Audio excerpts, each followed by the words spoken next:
Hello and welcome to the British Sitcom History Podcast. Welcome back to our episode about Ideal. This is the second half of our discussion about Ideal and something to look forward to. We're going to be talking about Johnny Vegas in this episode.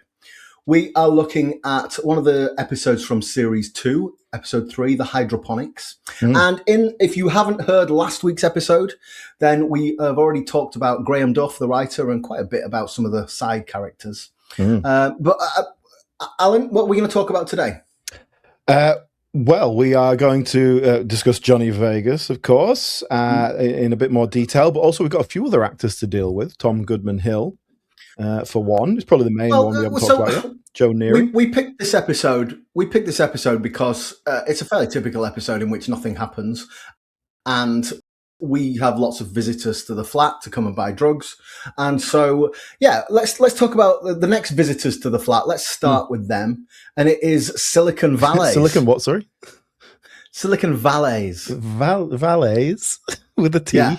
Yeah, with a T. It's clever. It's very clever, you see. So last week when we were talking about Graham Duff, you basically said he's an art wanker, but also very heavily into music, art wanker. And I think so. Silicon Valleys are they're a band, and they come back occasionally to buy drugs from Moz throughout all 7 series of this, and it's really great because they're always wearing different gear. They're always going through a different phase. They are music wankers, and I really enjoyed these characters. I think these are really well written. Yeah, like you say, and I think Graham Duff has met a lot of people like this. And they're just sort of like wankers. I think Graham Duff probably appreciates it on a certain level. I think Graham Duff there's probably a little bit of recognition here that maybe he can drift into that as well. maybe. But Graham Duff, I think, has created these characters as to take the piss slightly, but it's all done in good fun. And it's interesting how these two characters develop. We talked about how characters grow or don't grow across this entire series, and it doesn't feel justified in all the ways. I think what happens with these two characters is a nice little subplot that's running all the way through. But it's really drawn out. They appear like a couple of times per series, and we just get this little snapshot. Let me say that is the right amount for these characters. It works. It works. And so you've got these two young men, they're in a band together, they kind of get a little bit of success, it goes straight to their head, and then they get more and more successful as they go along, but also more and more wanky and musical wanky people. Yeah. And at one point, one of them is killed accidentally, but then comes back to life. But he does appear to be dead for a while, and he gets trapped in a boiler for considerable time, and it makes him slightly unhinged. So there's kind of a whole plot arc going on. Story as old as time. Yeah, it is very ideal, the kind of things that happen with it. It's just all a bit weird, and then they fall out. But I think this level of little going along story with some sub characters is the right amount. Mm-hmm. And there's plenty of examples where they try and do too much with some characters, or characters that bring them in too heavily. I can give you an example of that, of characters that we're about to see quite soon in this episode. So we have a character called Derek. Yeah. Who I never got a handle on Derek. Derek and Yoko. I never really got a handle on these characters.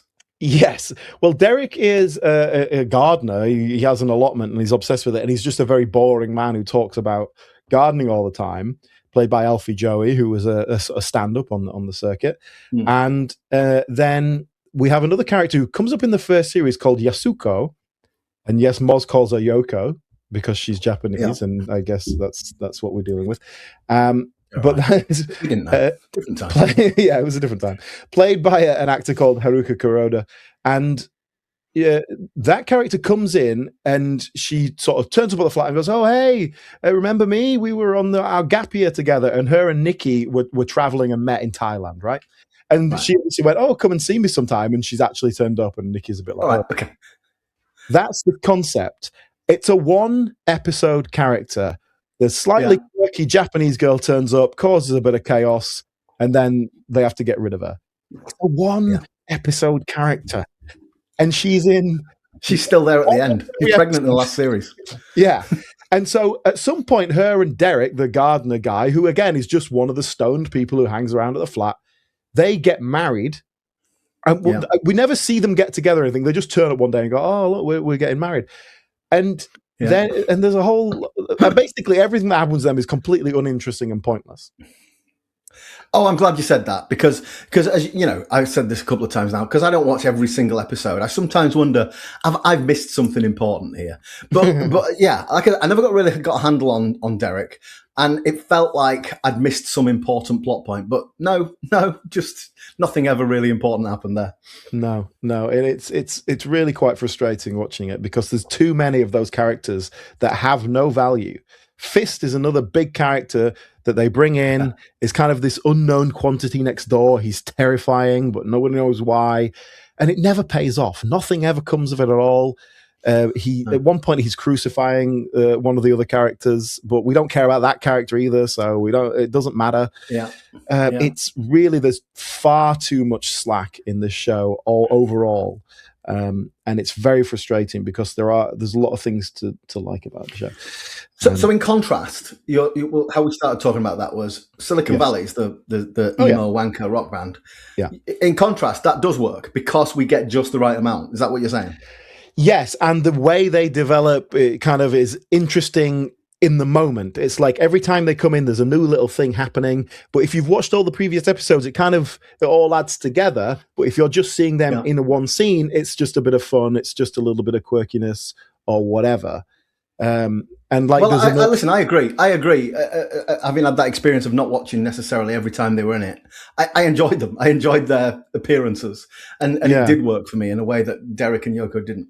Yeah, it's all a little bit hit and miss, isn't it? And also at the end of this scene, we get China. China turns up, another regular character from the first couple of series, who disappears. So and that's China was an interesting character for me in series 1, where basically her and her mate are trying to get free drugs from Moz, and because he's so pathetic, they just like compliment him and sort of suggest that they might get off with him, and he's like putty in their hands. It was really pathetic. It is very pathetic, that was. But I thought that was quite good. That was a good plot line, you know.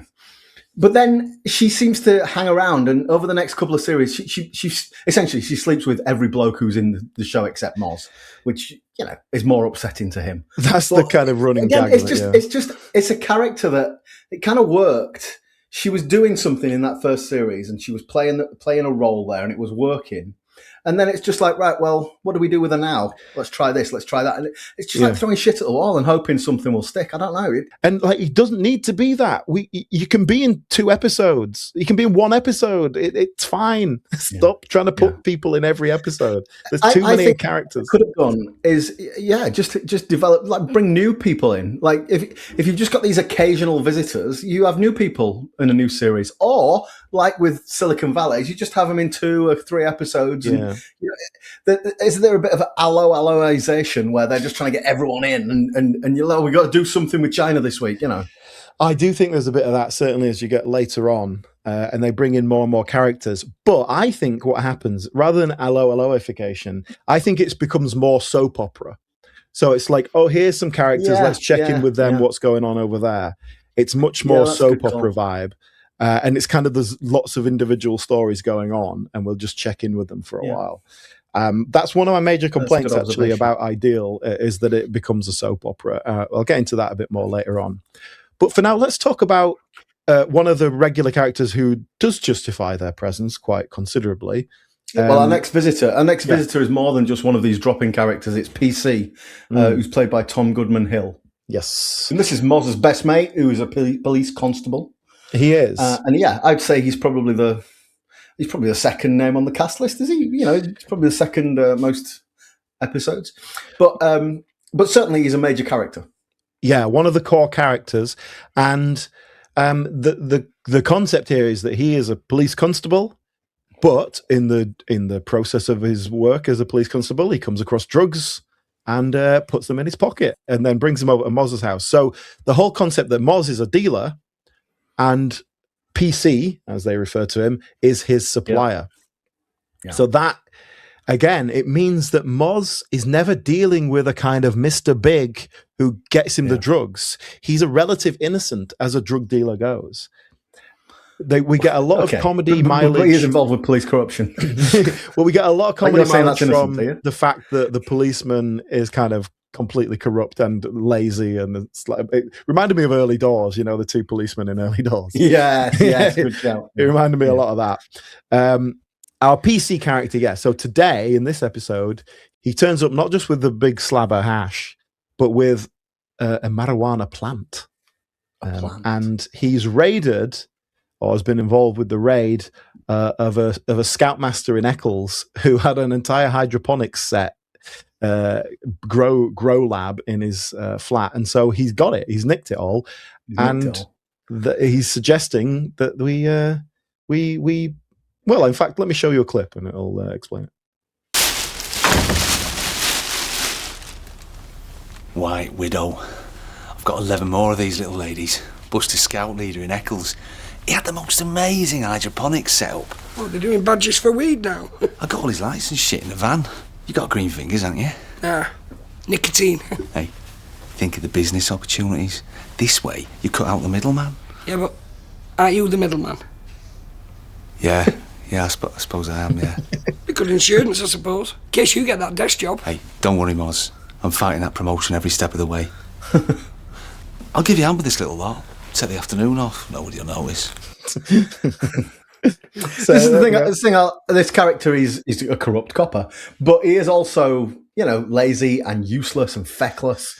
And there's one scene. There's one in one episode where the radio goes off, and it's some crime going on nearby, and he goes back and he says, "Oh no, I'm a bit busy at the moment." And the response comes in, "I thought you would be." Like they all know, that he's skiving off. I don't know if they know that he's selling drugs, but it just seems nobody gives a monkeys. Yeah, and there's this is a whole kind of character arc with him that he screws Moz over quite a lot. He sleeps with his girlfriend. Twice, two different girlfriends at least, and at one point arrests him because he has to arrest him because Alan Yentob is there filming, and so he has to be seen to do his job. Don't ask. but it's very BBC Three, isn't it? They're very old school friends, and he's a really likable character, and I think that's kind of quite important to it. And he's completely feckless as well. Like although he is a corrupt police officer, he's not evil. He's not a bad person. He's like, I think it's a tough needle to thread, and they manage it because you remember when we talked about Only Fools and Horses, and we were saying, I'm sorry, I beg your pardon. When we were talking about bread, and we were saying these are benefit cheats. They are, in 2022, whenever we spoke about bread, like that is disgusting. That's disgraceful. But I guess in the early 90s, that was all right. It was a different time. And Tom Goodman, PC, he's a corrupt police officer. Like that is not acceptable. However, you're right. You're right. He's a nice guy. He's sympathetic. We're on his side. Talk to me about Tom Goodman Hill, because I'm quite a fan of his. I quite like him. Yeah, definitely one of the best actors in the show, and not just in terms of like my perception of it, but in terms of his success as a in his career. He's been in a load of stuff. He's one of those faces. If you kind of see him in a lot of things. Yeah, I couldn't sort of go, remember this, and like you go, oh yeah, that's him. But he's just there in a lot of things, isn't he? He's actually. I'll tell you the signature role I remember him in. He was that Humans, which was about artificial people. He plays the sort of father of the family. He ends up shagging Gemma Chan, who's an android, and that causes some family problems. That's but it's although I've made that sound a bit seedy, it's a serious role, and he's very good in that. I can tell you something else that I've seen him in quite recently. There was a sketch show which was in 2005 called Spoons. Have you ever seen any of that? It's on YouTube. I would really recommend our listeners go and have a look at that. Let me tell you the cast. Spoons was a one series sketch show. This is who's in it: Kerry Godliman, Elizabeth Bauer. You might not know that name, but she was in Trolleyed. Rob Rouse, who's a stand-up comedian, who's in Upstart Crow. Rosie Cavaliero, who's been in everything, Power of Parker recently, but you'd know her face. Kevin Bishop, all right. Simon Farnaby off of Ghosts, and Josie Darby as well, who's a face I haven't seen for 20 years, but fine. That's a really great cast, as well as Tom Goodman Hill, of course. And it's good. It's good. I watched it this week. I watched pretty much all the series because I got right into it. I really enjoyed it. Yeah. Yeah, he's been around a long time and quite a successful career as well. And not just TV, he's done a lot of theatre in his time as well. Most recently, actually, he got Emmy nominated for his part in Baby Reindeer. I don't know if you've actually seen that. But obviously, it was I didn't know Talk he was in of the that. Town That's a couple of years interesting. ago. I haven't seen that. No. Yeah, and he plays a sort of significant role in that and was Emmy nominated. Also, while he was making Ideal, Series 2, I think it would have been, or 3 maybe, he was in the original West End run of Spamalot. He was playing Sir Lancelot of that. So is that a musical, right? There's musical theatre. Yes. Yes, but it's not exactly like high MT. It's kind of, Joe Pasquale was playing King Arthur when I was in it. Not when I was in it, but when I went to see it some years ago. You were in the theatre. So during the filming of, I think it was Series 2, he was on the West End and had to like get up to Manchester on Sundays, shoot his scenes for Ideal, and then went back down and was just completely knackered the whole time. So they kind of went to a lot of effort to keep him in it, and he went to a lot of effort to stay in it, which we do lose some actors as we go along because they went off to, dare I say, better things. Also, we have another character who isn't in this episode, so we're not going to deal with her directly. So let's just talk about her now. A character called Jenny. Who is played by Sinead She starts Matthews. off. Sorry, Sinead Matthews. She starts off in the first series. She's a sort of local, like she's supposed to be young, and she's like 16 or 17, and she's she's a complete dopehead, and she's a childminder, which is shocking because she's off her head and she shouldn't be looking after this kid, and that's kind of the joke. Where's the baby, all that sort of thing. So she is one of the other characters who is just a customer who comes in every other episode or whatever, and there's a kind of a rung, and that works, Alan. That works. Yeah. Then she gets pregnant at the same time as Nikki, so there's kind of a correlation there. And I think her character in general, it does develop, and so in series 4 or whatever it is, her and Johnny start going out with each other. Moz. Now, Moz, not Johnny Vegas. Her and Moz start going out with each other. Now, I think this character development of Jenny works quite well, and there's a couple of reasons for that. It's not half-arsed. They completely go for it. Her and Moz have this full-on relationship, and also Moz seems happier than he's ever been, and so we get a different side of him, and it's like, oh yeah, look, you see, all you needed to do was kind of like embrace what you were. I think the development of her as a character works. It's not like she suddenly completely changes. She's still basically the same character. I think another big element of that is Sinead Matthews is really good and actually a very good actor, and so can pull it off. It does slightly fall apart though, because Sinead Matthews clearly wasn't available for like series 5 or whatever it was, because she's in like one scene and then we hear her on the phone a couple of times. And so they have to write in that she's gone away, and now this is the turmoil in Moz's life. But it's obviously not been written that she's not in it. She wasn't available and they had to write around it, and that's pretty obvious. No, fuck all that. No, I disagree with you.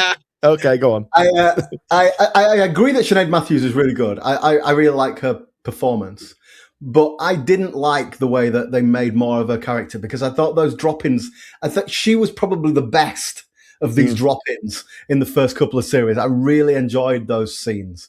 And then my feeling was, okay, let's make more of this. She's a good actress. This is a good character. And they lost what was magical about that character for me. Because, and you said, she's the same. But inevitably she's not, because, she's got more dialogue. We see more of her. And it's just, I thought it lost that thing that was good about her. Yeah, fair enough. I see what you're saying. Well, I do agree. She was great. So what else has she done then if she was off doing other things? I don't know specifically what she was doing at that time, but she was in the theatre, and she was working probably down in that London.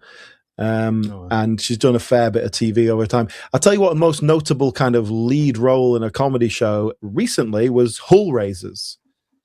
Have you seen any of that? I haven't seen that. No, I haven't. She's one of the leads in that. It's kind of centers around 3 women, and she's one of them. I'll be honest with you, that is on my list to watch, but I haven't got around to it yet. Yeah, I haven't watched a lot of it, but I watched some of it just to see what it was, and she seems very similar actually.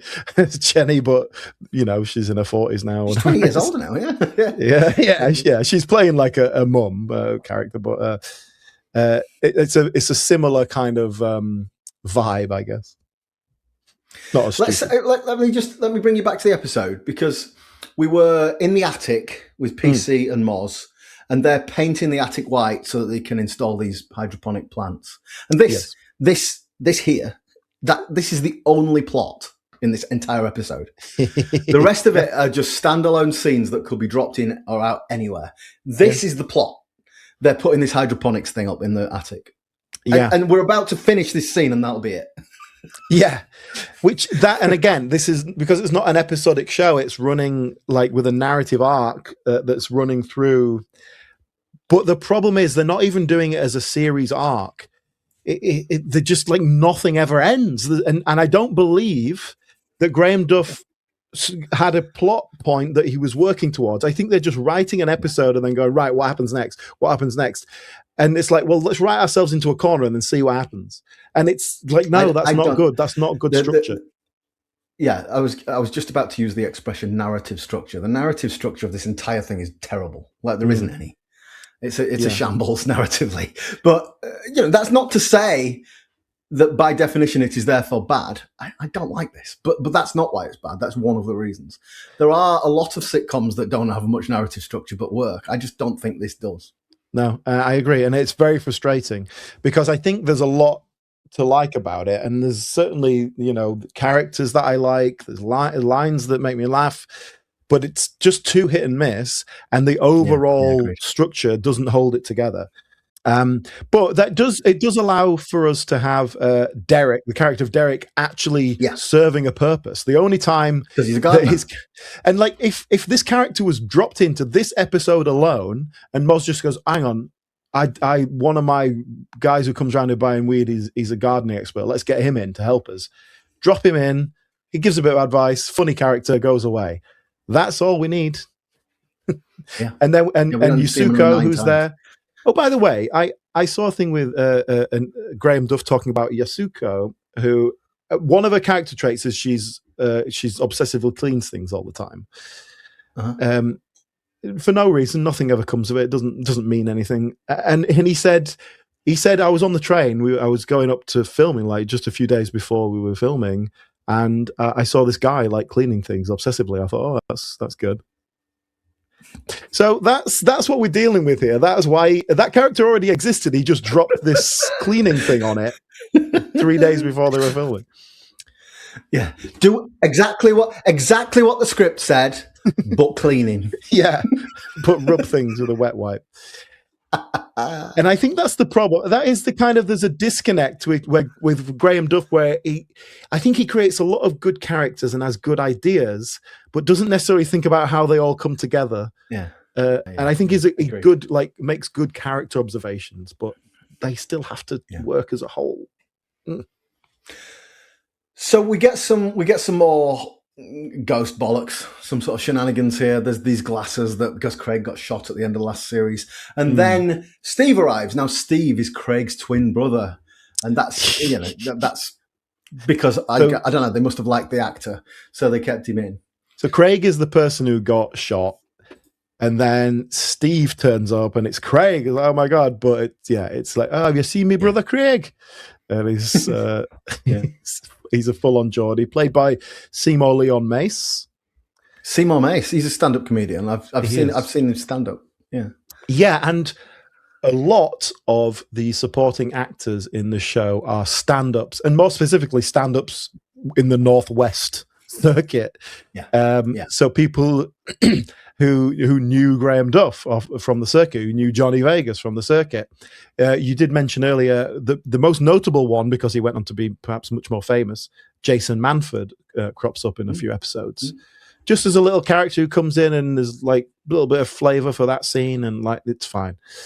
But yeah, Seymour Mace is another one who becomes a regular character as Steve, because what we're seeing here is he's looking for his brother, but then he ends up getting involved with Psycho Paul and Cartoon Head, and joins the gang, even though he has no place being in a gang, and they bully him all the time. I mean, he's stupid. Yeah. That's the joke. That's the character. He's stupid. And it actually works quite fine, because how much we need to get out of him, it's fine. Yeah, you know? I think it works. It works in the sense that they don't overdo it. Like, we've talked about how they take a character and spin it off into all sorts of other things. They never do that with Steve. He's just stupid, and that works. Yeah, and that's fine. Yeah. Going back to our episode then, so Brian arrives with his partner of the week, Innie Scrummy. And so we talked a lot about Graham Duff last week as an artist, as a writer. Mm-hmm. Let's talk about the character of Brian. I really like Brian. I think he's we're on the same page. He's a bit of a breath of fresh air.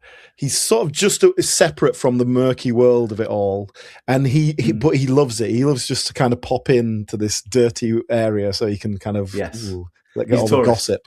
Yeah, but he's not outside of it. He is part of it, you know. He's seedy. He's definitely seedy. Yeah, very fun camp character in a sort of classic sense.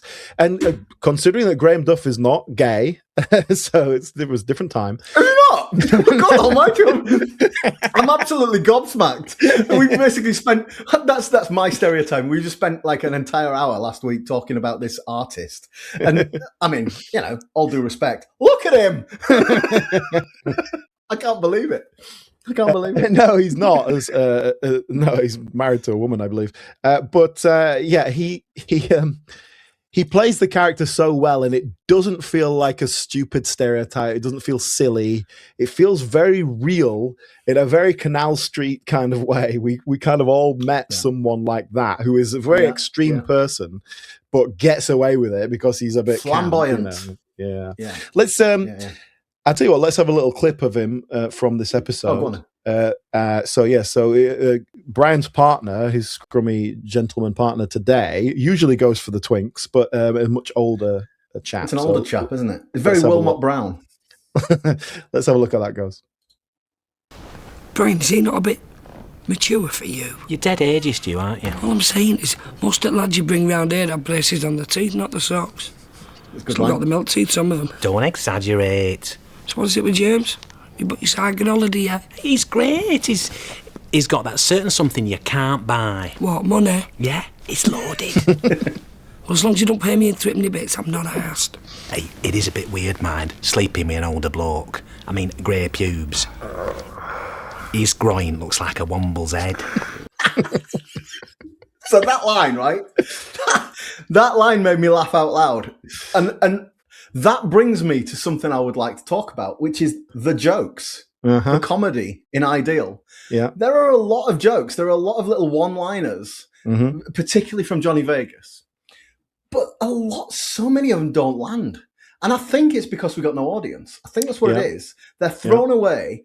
And very rarely did I laugh out loud. I think that clip is a really nice example, because the way that Brian and Moz interact and that just dialogue-driven stuff often works really well. And these nice one-liners. Graham Duff, as Brian always has the quips, the one-liners. Yeah. Moz also does a lot of one-liners that I feel don't quite work for his character. It doesn't fit. Like, it's not. It feels like that's not that character's voice. Yes. Yes. But okay, I'll let it go. He's fine. But it's interesting you mentioned that. I'm gonna save this for later, but I'll talk to you later about the live stage show that they did last year. So put a pin in that about live audience, and I'll come back to that later. But I agree with you. Yeah.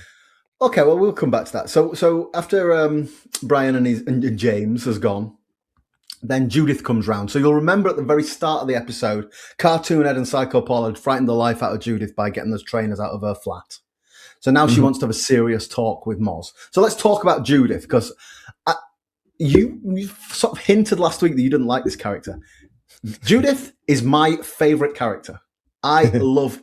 No, do you know what? It's not true. I love Jo Neary. I think her performance is so damn good. I think it's wonderful. Yeah.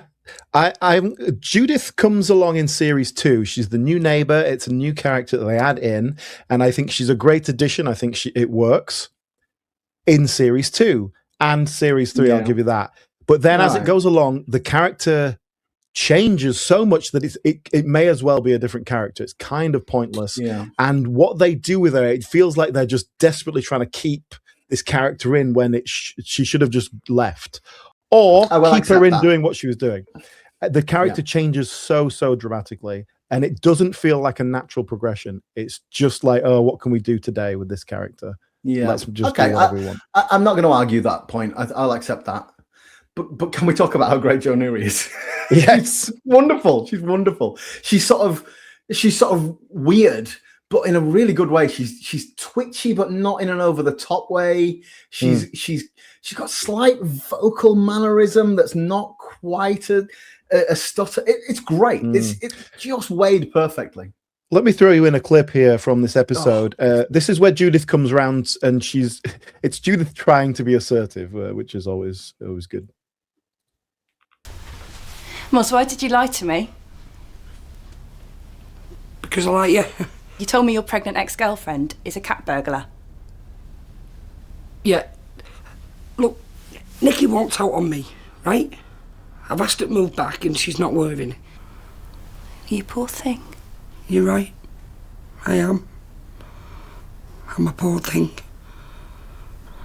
I feel empty inside. Nikki used to out cooking. So, just left that last bit in there because there's a proper guy. Moz is trying to manipulate her into sleeping with him.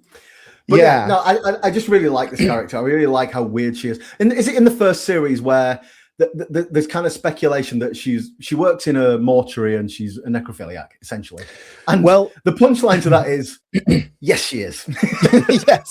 Again, it's sort of in keeping with the ideal kind of vibe.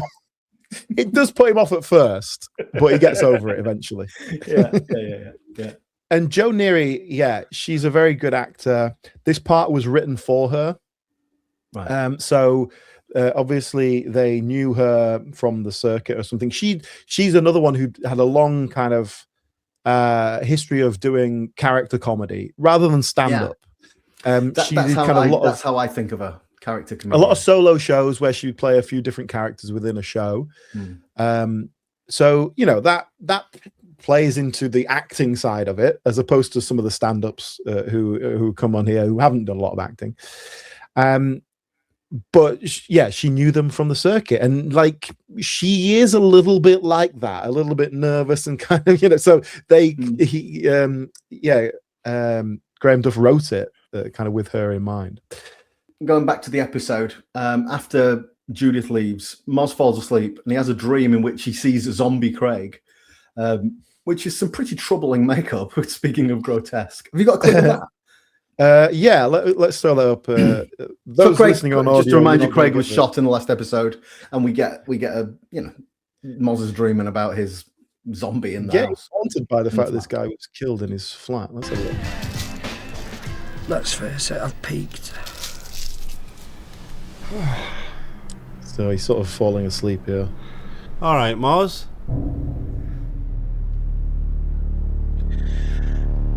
For the benefit of the listeners, you're going to have to believe me. This is pretty horrible makeup. Craig? I've been missing for months now. It's not like me at all, that.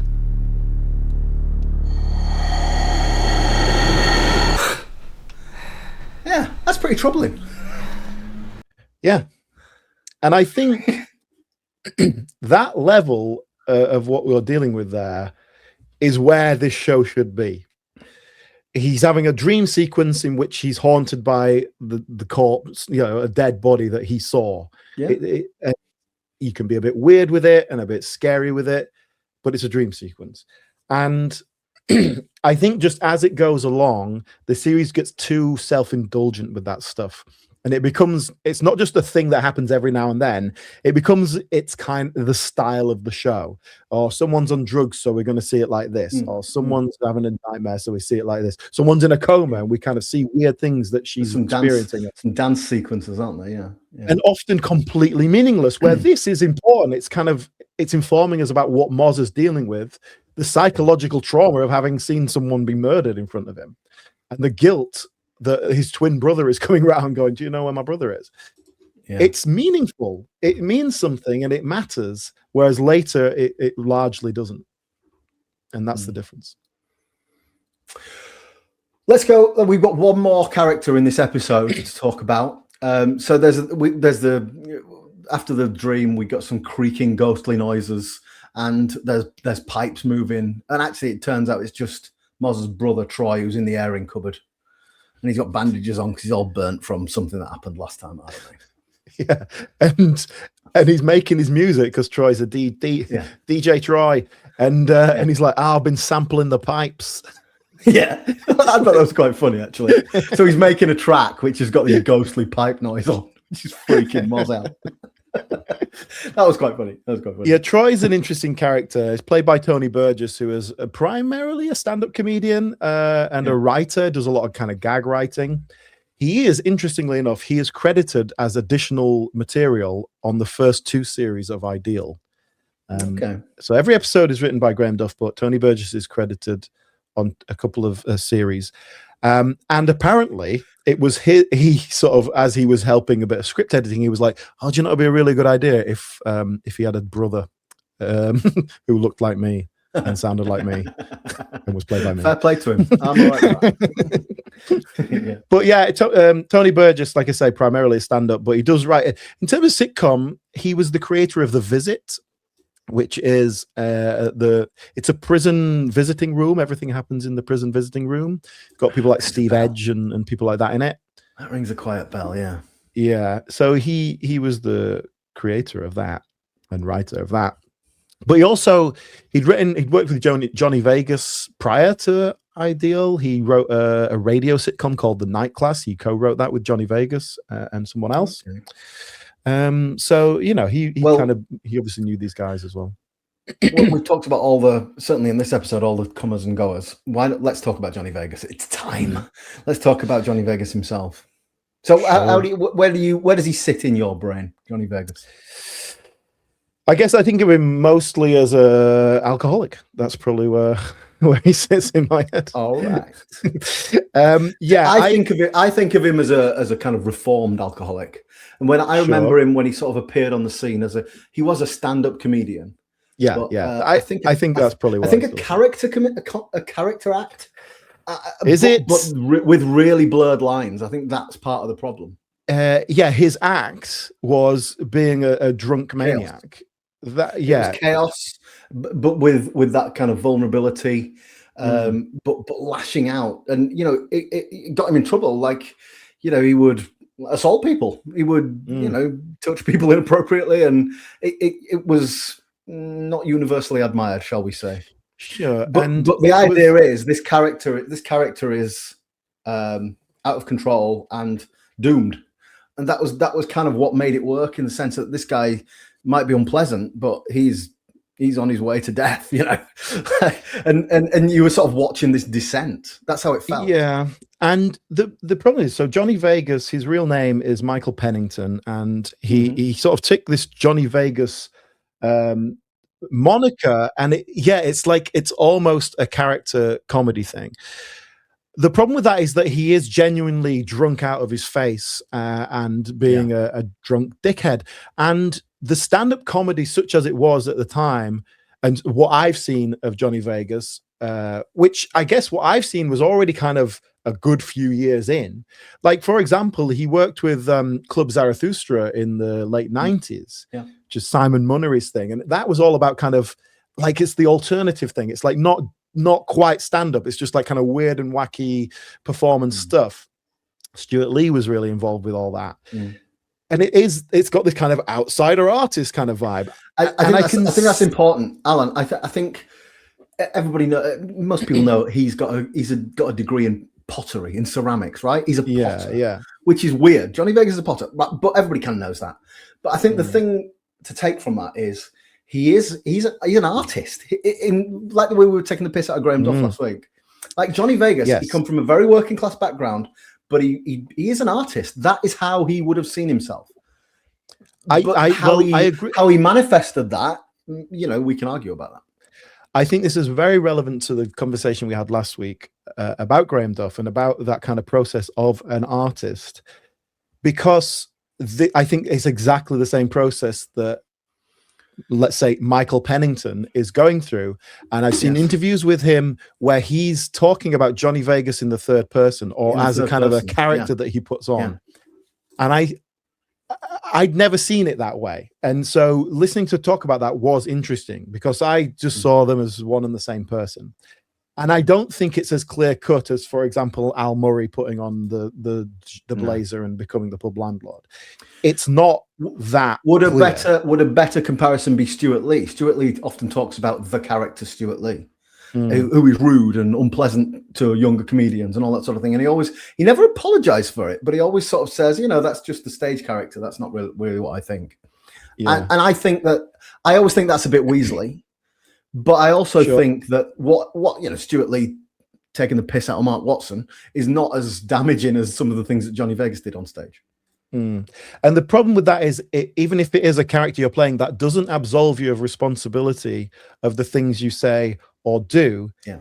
Because if you were playing a character in a TV show who is a really nasty piece of work, it would be done in the context of a TV show in which that character would probably get their comeuppance or whatever would happen. But that's not what you're doing here.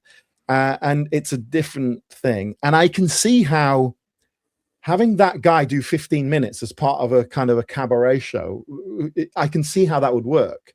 But you try and do that as a 1 hour show, it's too chaotic. It doesn't work as a show. And as a character, you have to keep going bigger and bigger until you end up stage diving and like breaking someone's wrist because you're a big fat guy. But also, it's clear just listening to him talk that was not a clear cut, I am starting the show and I am becoming a character. This character came from within because it was a way for him to express something that he wasn't comfortable expressing as Michael Pennington. Now, I find that really, really fascinating. I don't particularly like Johnny Vegas, the character, but I find that from an artistic point of view, an artistic expression, that's fantastic. I talked about Chris Seavey last week, who played Frank Sidebottom. I think that's a really good parallel. Frank Sidebottom, Chris Seavey put that mask on and he became Frank Sidebottom. He wasn't Chris anymore. He didn't respond to that. And it changed how he thought and what he did and how he created. I think that might be something similar here. And it wasn't good for Chris Seavey either. He was mentally troubled and it cost him a lot in terms of his personal relationships. Yeah. I think with Johnny Vegas, you've got a similar thing. And whenever I've seen him talk about it, it's clear he's really thinking about it. And I don't know if he's really, or at least whatever it was I was listening to when he was talking about it then, he hadn't really worked out where that line was and who he was. But also, just to make that relation to Chris Seavey, Johnny Vegas at some point made a choice and he left that behind because you can't be an outsider artist and be on Still Open All Hours playing the most like milquetoast boring sitcom role, And no, I think that's really important. So I listened to, I don't know if it's the same thing. I was listening to a Richard Herring interview from 2015, where he was saying a lot of this, talking about Johnny in the third person, all the stuff you just said. I won't repeat it, but I don't know exactly when, but definitely before 2015, there was a change. He left that behind, and they're Still Open All Hours. The thing about glamping that he does, the reality show, this is he's an actor now. He's an actor. He's not a stand-up comedian anymore. He's an actor. Yeah, and I genuinely hope that he's kind of a happier and more peaceful man because of that. But he's probably less of an artist for whatever that's worth. I have a different approach to art than you. I think that's fine. Well, I think if your art is killing you, then that's perhaps a choice you have to make. I haven't got a problem with that. But that's kind of what happened. And Johnny Vegas has gone on to do a lot of acting, and he did Benidorm is probably the biggest one. He was in that for a long time, and Still Open All Hours, which he was in that for a good few years, albeit not particularly great show. We'll deal with that one day. No, and it wasn't a particularly great character either. But he is acting in that. Like he's not bringing any Johnny Vegas to that. Benidorm is more interesting, definitely. He's got more to do there. He was in Dead Man Weds. Do you remember we talked about that when we did Phoenix Nights? The Dave local Spikey sitcom, which didn't do much. But that was before, the same year as Ideal. So this is kind of, he was getting into more acting. He did a show called Happiness before that. I remember that, Paul Whitehouse. Yes, yeah, I remember that, enjoying that. Yeah. I think that was his first sort of regular. That felt like more of a comedy drama than a sitcom, I think. I think it'd be good to talk about a couple of the characters, the regulars who weren't in our episode. And I think we've done them. Colin, he's on probation. That's his thing. Ben Crompton, Game of Thrones. That's it. We've covered him. No problem. I'll tell you what, Ben Crompton, as Colin, really is one of the main ingredients of the show. He is in most of the episodes and kind of starts to get his own stories later on, which really shouldn't have, frankly. Yeah, terrible. Yeah. So let's talk about, we talked about Tanya, who's Psycho Paul's girlfriend. I enjoyed that character, but there's not really anything to talk about. Emma Fryer, who plays Tanya. Emma Fryer from Phone Shop. Yes, Phone Shop, and she's in Chickens as well. Yes, she is, which we talked about. But yeah, she was primarily a stand-up before this. Yeah, but yeah, a nice addition to the later series. Yeah, Alan, I really want to talk about Mick Miller. So in the later series, we get Moz's dad moves in next door with, and he ends up with Jo Enright as his girlfriend. Let's quickly talk about Jo Enright. So we've seen Jo Enright. She's the girlfriend in the legendary episode of Phoenix Nights, where he gets a girlfriend. So and she's also in Trolleyed, of course. We saw her in Trolleyed. So Jo Enright's great. Stuff, yeah, and completely wasted in this. They don't use her well at all. Totally. She plays a blind woman. That's it. That's the beginning and end of what they wrote for that character description, clearly. And so there are the odd gag, like her makeup's always crap because she's blind, right? All over the place. And I think that might be really offensive, but it made me laugh every time. And like what she brings to it, it's nice. It's a fun kind of character. It's a not very realistic character. And she's going out with Mick Miller. So yeah, Mick Miller, who is not an actor, he's a stand-up of the old school. Let's talk about Mick Miller. I was really pleased to see Mick Miller. So he's an old school comedian. You know, we talk about The Comedians, that program from the 70s and 80s. Like he was one of those guys. Did the clubs, all that sort of thing.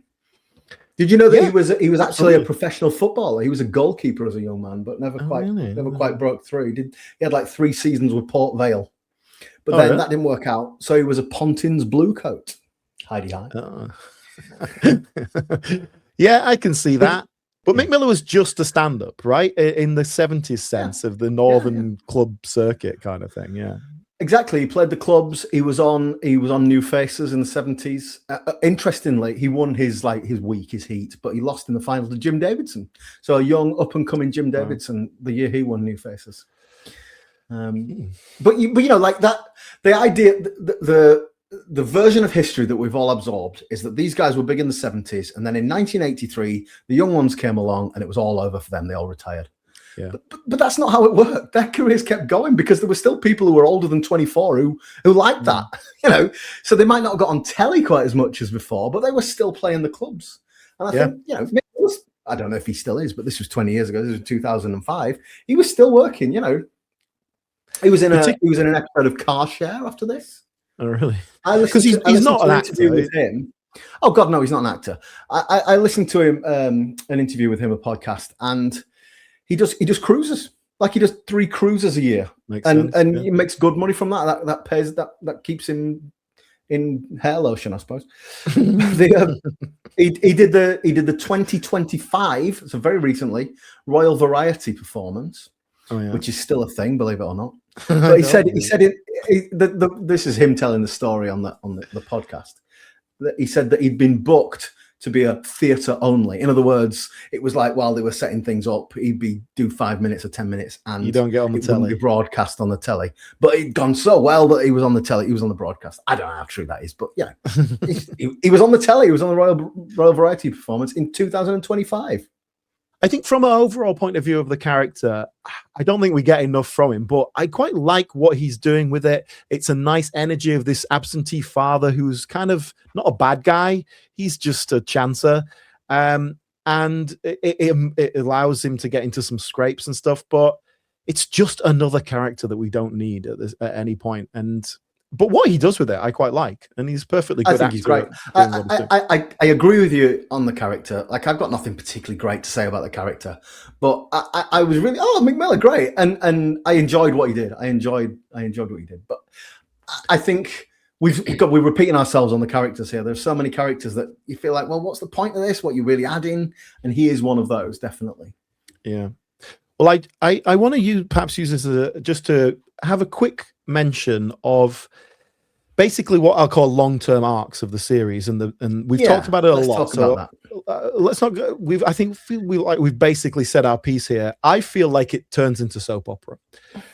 That it becomes just a big old bunch of characters in this area, and we can drop in on them and see what's going on. And so there isn't a sense of an overall, we're working to a conclusion. It's just what happens next. What happens next? True.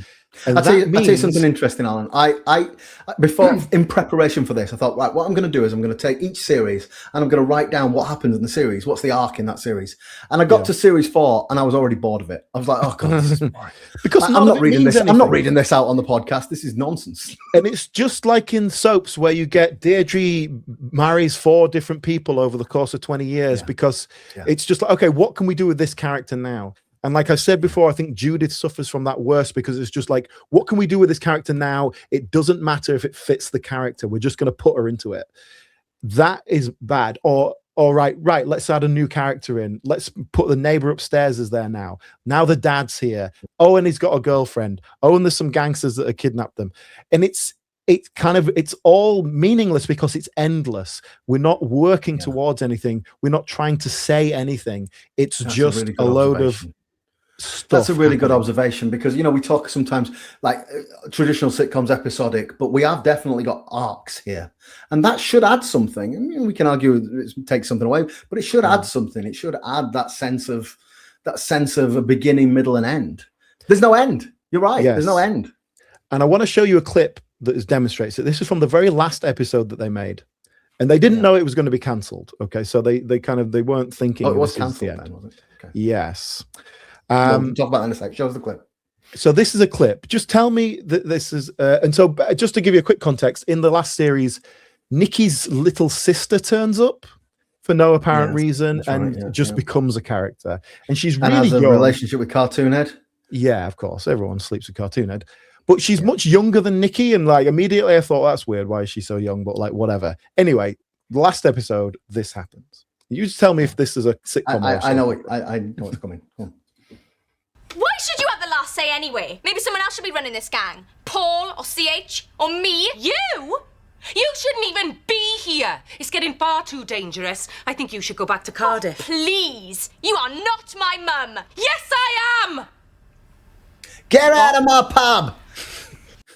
So, I mean, do you remember the classic EastEnders scene that does exactly that? Yeah, Jesse Wallace. Yeah.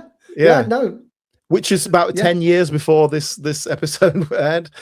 And you'll see that episode. Like, and that goes nowhere. Like you said, that's the last episode. So there's no follow-up to that at all. There's nothing. But even within that scene, I've just shown you that clip. I've just clipped that out, but I haven't taken it. Doesn't become funny. There's no humor.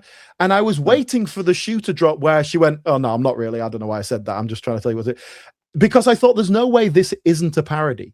There's no way you're just doing this straight. This is, and like, fortunately it was the last episode because it was like, I sort of crossed the line for me at that point. Yeah.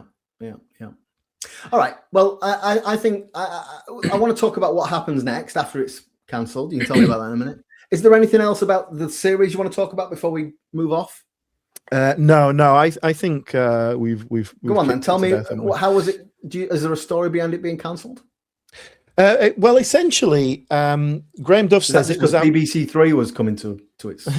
No, I don't think so. But a new kind of controller came in and sort of just sweeping the changes. And Graham Duff said that it was getting its best viewing figures ever, and it really built up a kind of cult audience. And I think we haven't really talked about this. This was a successful show for what it was, and it's been a cult success in the sense that it's not mainstream. There's a community. I would go so far as to say. So it was the one time where Graham Duff felt kind of confident that it would go on, and the new controller kind of came in and clean sweep.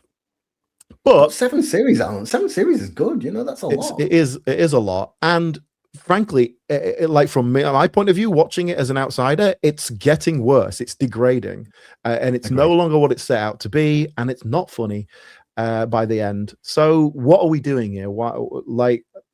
If I was a controller of BBC Three, I would be looking at this stuff and going, okay, what is this?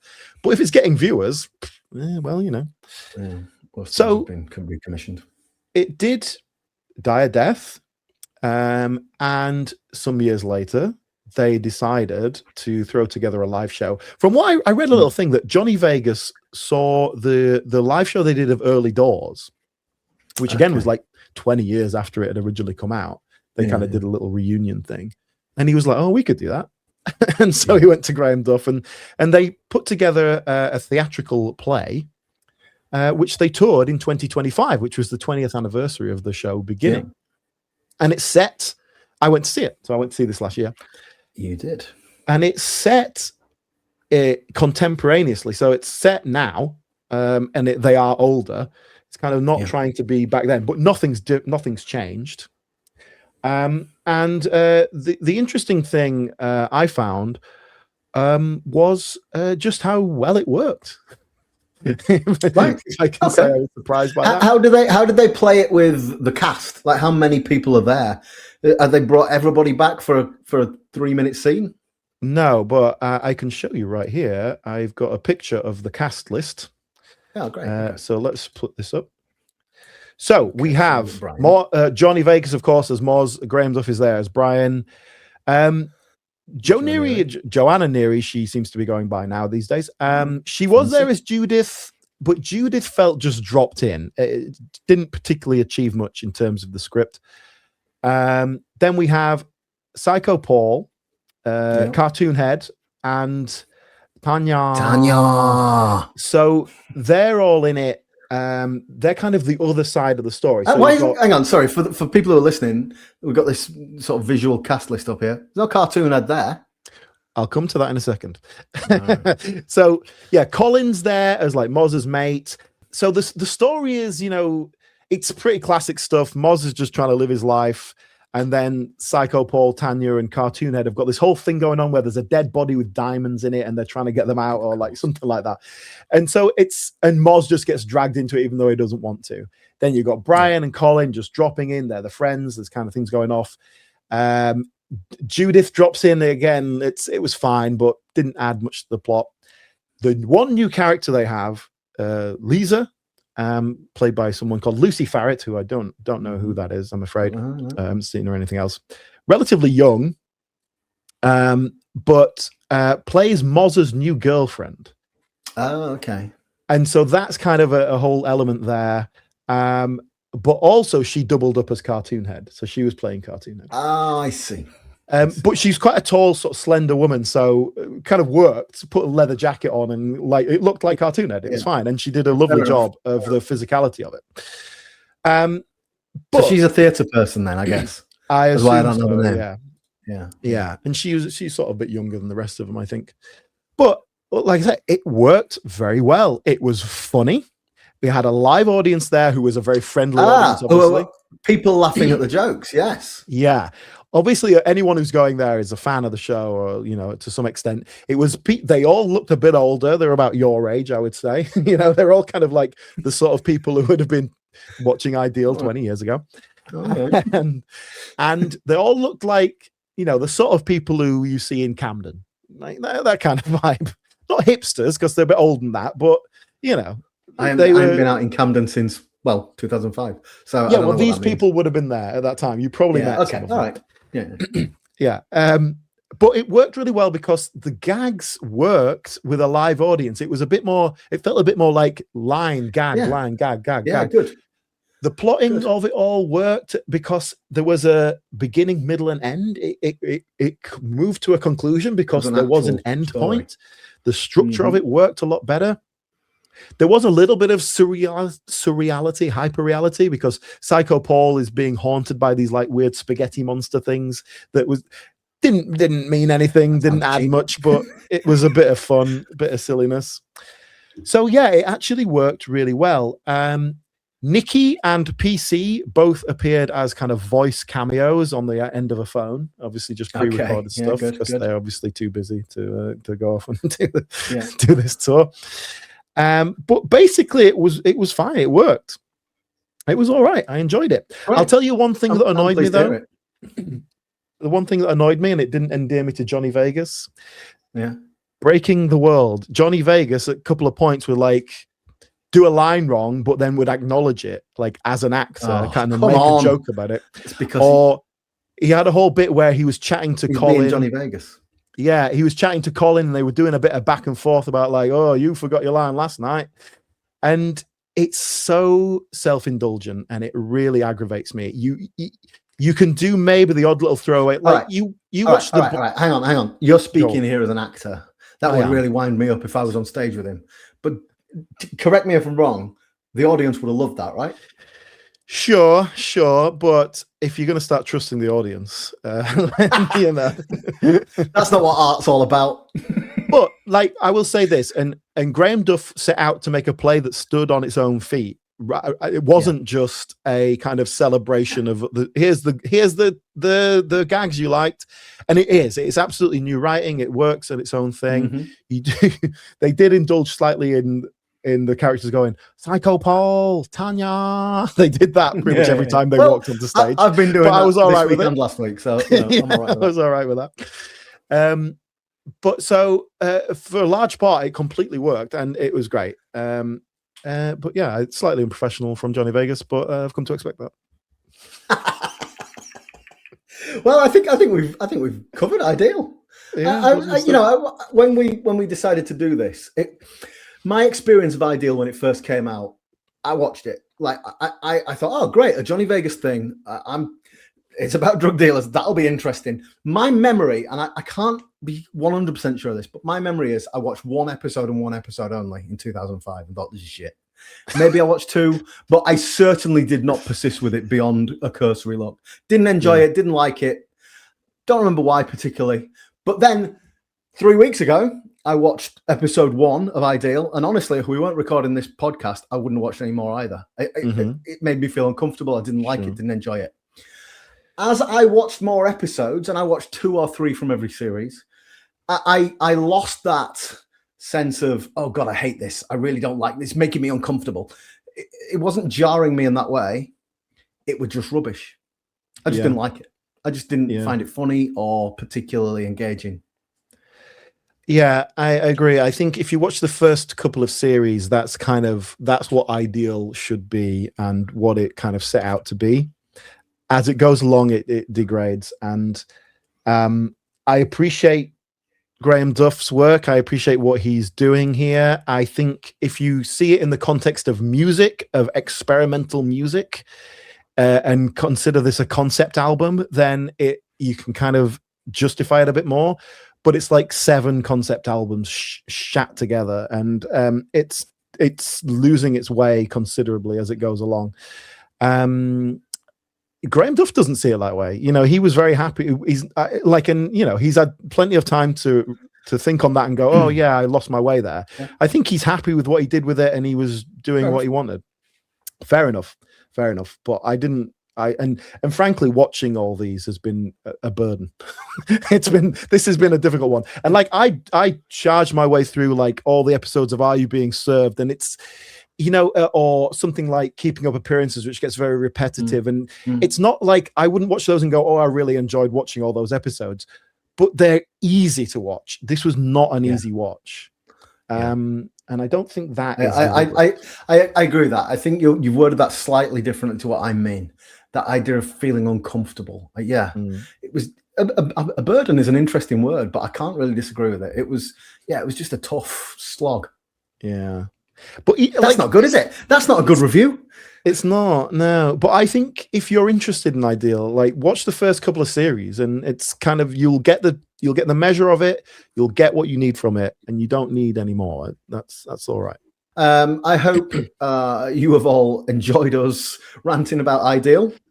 And if you're a man of a certain age, you might remember it. It's probably worth having a little look, see if it's changed from your memory.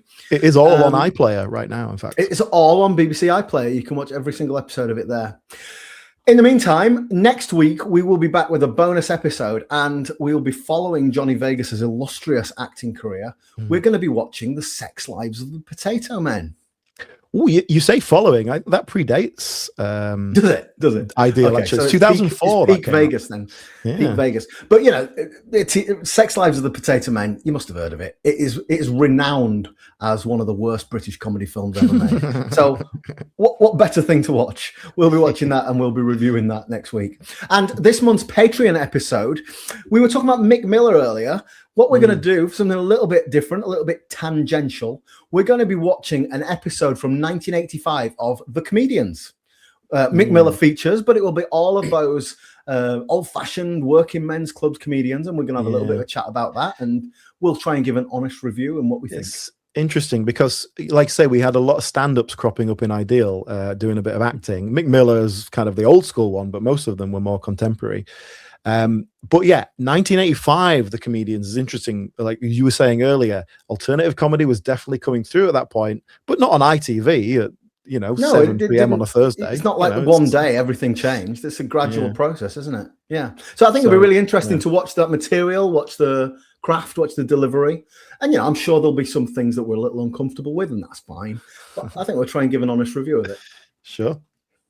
So if you're interested in that, then you would need to be a Patreon, and you can go to patreon.com/BritCompod, and for as little as £5 a month, you can become a Patreon, support the show, help us pay for our expensive equipment, and I've got a new microphone, and hear us talk about 1980s comedians.